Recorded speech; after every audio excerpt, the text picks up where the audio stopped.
This is C Diwakar Gupta and easy tax लोक में आपका स्वागत है। जो समय चल रहा है तो हर कंपनी और हर एम्प्लॉयर अपने एम्प्लॉय से आज की डेट में अपनी इनकम की डिक्लेरेशन की डिमांड कर रहे हैं। तो एम्प्लॉयज के लिए कभी कभी ये मुश्किल होता है कि उन्हें ये नहीं पता होता कि उनको उनके इनकम के डिक्लेरेशन में क्या क्या देना है। तो आज उनमें से एक महत्वपूर्ण चीज मैं यहाँ पर डिस्कस करने वाला हूँ। जब भी आपको इनकम की डिक्लेरेशन देनी होगी तो उस समय पर आपके डिक्लेरेशन में बहुत सारी आपसे एग्जेम्पशंस की बात भी की जाती है। देखिए, डिडक्शंस के बारे में जनरली पता होता है, एपीसी में हमें लाइफ इंश्योरेंस की डिडक्शन मिल जाती है। तो यहाँ पर कुछ ऐसी एग्जेम्पशंस हैं जो पार्शली एग्जेम्प्ट, अपनी स्लाइड में देखते हैं। आज जो हम डिस्कस करने जा रहे हैं वो है हाउस रेंट अलाउंस, जो कि एग्जेम्प्ट होता है टैक्स से। पर हमें ये नहीं पता कि उसकी कैलकुलेशन कैसे करते हैं कि कितना रेंट मुझे एम्प्लॉयर दे रहा है तो उसमें से कितना रेंट मेरा जो है वो एग्जेम्प्ट है और कितना मेरा टैक्सेबल है। तो एग्जेम्प्ट जितना होता है वो मुझे अपनी जो हमारी इनकम की हम डिक्लेरेशन अपने एम्प्लॉयर को दे रहे होते हैं उसमें हमें वहां पे वो वैल्यू को पुट करना होता है जिससे कि मेरा इनकम टैक्स क्या हो जाए, रिड्यूस हो जाए। तो इसमें एक नाम जो हमारा है वो है हाउस रेंट अलाउंस यानी कि HRA। सेक्शन 10(13) कैपिटल ए में आपको इसकी डेफिनेशन और इसके बारे में जानने को मिल जाएगा। तो इसमें हाउस रेंट अलाउंस बेसिकली होता क्या है, तो मैं थोड़ा सा जिनको नहीं पता उनके लिए ये भी बता दूं कि हाउस रेंट अलाउंस, अलाउंस का मतलब होता है कि कुछ बेनिफिट जो आपको आपका एम्प्लॉयर देता है। तो हाउस रेंट अलाउंस में बेसिकली क्या है कि एक एम्प्लॉयर अपने एम्प्लॉय को कुछ रेंट के नाम पर भी अमाउंट देता है। तो यहाँ पर देखिए बात हो रही है कि कितना एग्जेम्प्ट होगा। Exempt to the extent of least, यानी कि जो लोअर पार्ट होगा, जो कम होगा, इनमें से सरकार कह रही है हम उसको क्या कर देंगे, एग्जेम्प्ट कर देंगे। तो जो मेट्रो सिटीज है हमारी, दिल्ली, कोलकाता, मुंबई, चेन्नई, इनमें कह रहे हैं कि हाउस रेंट अलाउंस जो आपको एक्चुअली रिसीव होता है या तो वो, या फिर आपने जितना भी रेंट पे किया है, ठीक है, जितना आपने रेंट पे किया है उसमें से आप माइनस कर देंगे 10% of the salary for the relevant period. तो सपोज करिए आपकी सैलरी जो है 50,000 रुपये महीने है, तो उस हिसाब से आपकी सैलरी बनती है जाकर के 6 लाख रुपए पर एनम। इसका आप 10% निकाल लीजिए, 60,000, और आपको जितना भी रेंट आपने पे किया है उसमें से माइनस कर दीजिए। तो रिमेनिंग अमाउंट जो आएगा वो सेकेंड पार्ट में मेरा आ जाएगा। उसके बाद जो है, जो मेरा थर्ड पार्ट है वो कहता है 50% of salary for the relevant period. तो इस केस में 60,000 मेरी सैलरी थी, तो इसकी 50% जो है वो कितनी हो जाएगी, सॉरी 6 लाख मेरी सैलरी थी, तो इसका 50% यानी कि 3 लाख यहाँ पर मेरा आ जाएगा। और HRA मेरा जो एक्चुअली रिसीव होगा वो यहाँ पर आ जाएगा। अभी हम आगे चलेंगे तो वहां पर इसका एक एग्जाम्पल भी लेंगे फुल फ्लेज। तो अभी इसमें टेंशन की कोई बात नहीं है, अभी हम आगे चलते हैं। यही सेम चीज इस साइड में भी आप देखिए, HRA actually receive for the relevant period, और रेंट पेड में से आपको यही 60,000 माइनस करना है, 6 लाख का 10%। पर यहाँ पर जो 50% था, क्योंकि जो हमारे बिग सिटीज हैं दिल्ली, कोलकाता, मुंबई, चेन्नई मेट्रो सिटीज हैं, यहाँ पर जो हमारा रेंट है वो काफी ज्यादा हाई है। तो उस रेंट को हाई होने के कारण यहाँ पर इन्होंने 50% दिया हुआ है, जबकि यहाँ पर 10% डिडक्शन के साथ में 40%। तो यहाँ पर हमारा आ जाएगा 2,40,000। यहाँ 60,000 ही रहेगा हमारी कैलकुलेशन के हिसाब से, जो कि हमें यहाँ से माइनस करना है रेंट पे में से। और HRA एक्चुअली रिसीव जो है मुझे यहाँ पे लिखना है। इन तीनों में से यानी कि जो मेरा 1, 2 एंड 3, इनमें से जो भी लीस्ट होगा वो मेरी एग्जेम्पशन बनने वाली है हाउस रेंट अलाउंस के केस में। आगे देखते हैं। इसमें कुछ जरूरी बातें जो कि नोट्स में मैंने दी हुई है, इसमें लिखा हुआ है, इसमें ये कह रहा है कि एग्जामिशन इज नॉट अवेलेबल। अब ये एग्जामिशन कब नहीं मिलेगी, who lives in his own house, जो कि अपने खुद के घर में रह रहा है। सरकार कह रही है कि ये एग्जामिशन तो हम उसके लिए लेकर के आए हैं जो अपने घर में नहीं रह रहा, क्योंकि उसको रेंट का बर्डन उसके ऊपर है, वो बेयर करना पड़ रहा है। अगर मान लीजिए कोई एम्प्लॉयर आपको basic plus DA plus HRA दे रहा है, और HRA वो दे रहा है लेकिन आपके पास ऑलरेडी एक घर है, तो सरकार कह रही है कि वहां पे आपको एग्जेम्पशन नहीं मिलेगी, भले ही आपकी बुक्स में आपके उसमें HRA आ रहा हो, अरे आ रहा हो। उसके बाद एक मिनट,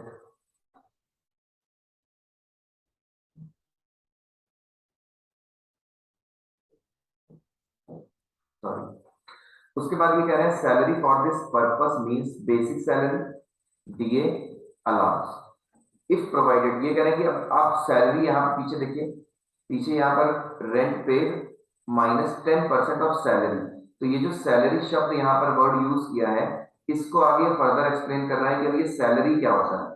तो सैलरी का मतलब ये नहीं कि जो एम्प्लॉयर आपको सब कुछ दे रहा है वो सब कुछ आपको यहाँ पे इस सैलरी वर्ड में इंक्लूड नहीं करना है। तो आपको करना क्या है, आपको करना है सैलरी फॉर दिस पर्पस का मतलब होता है नंबर एक बेसिक आपको लेना है, नंबर दो उसमें डीए लेना है।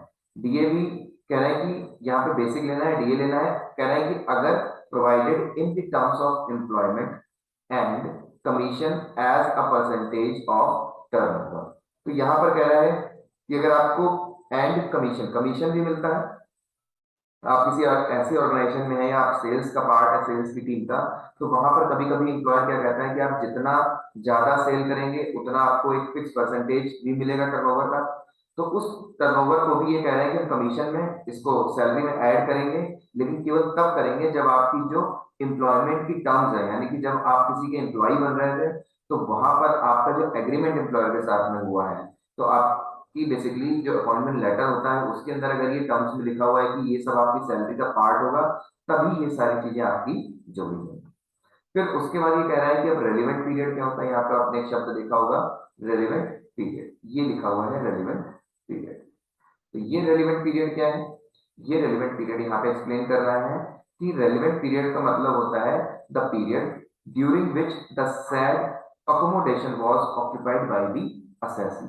रेलिवेंट पीरियड का मतलब होता है कि period during which the sad accommodation was occupied by the assessee. तो ये कह रहे हैं कि जो अकोमोडेशन की बात की जा रही है जिसके लिए आपको हाउस रेंट अलाउंस मिल रहा है, उस पीरियड में, यानी कि आपका कोई भी फाइनेंशियल ईयर है, अगर आपको एचआरए तो पूरे ईयर मिला है, आपको मिला है 12 मंथ्स का, लेकिन आप 6 महीने तो अपने दोस्त के घर में रह के आ गए या किसी भी ऐसी जगह रह के आए जहां पर आपको पैसे नहीं देने पड़े, आपका अपना खुद का घर 6 महीने था, उसके बाद आप कहीं रेंट पे रहने चले गए हैं, तो आपको केवल छूट जो मिलेगी वो उस केवल 6 मंथ्स की ही मिलेगी।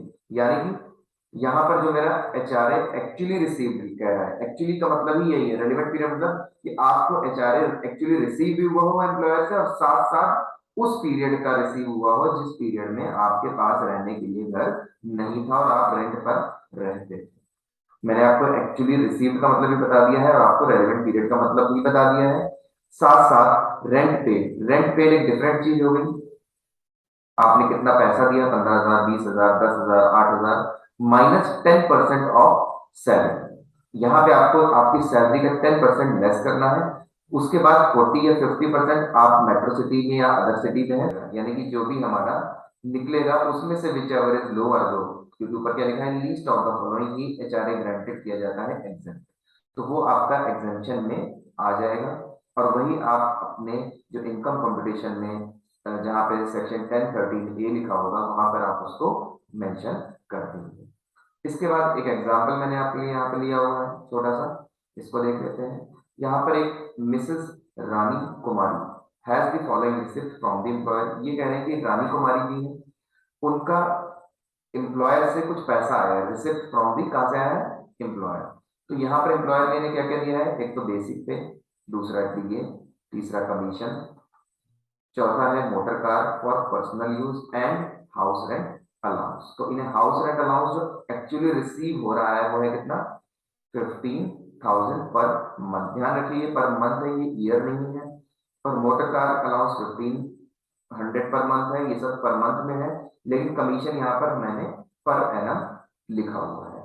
ठीक है, इसमें लिखा है find out the amount of HRA eligible for exemption to miss Rani Kumari. तो ये कह रहे हैं कि आपको कितना एचआरए एलिजिबल है किस चीज के लिए, एग्जम्पशन के लिए, जो कि आपको इनकम टैक्स की कंप्यूटेशन के टाइम पे क्लेम करना है।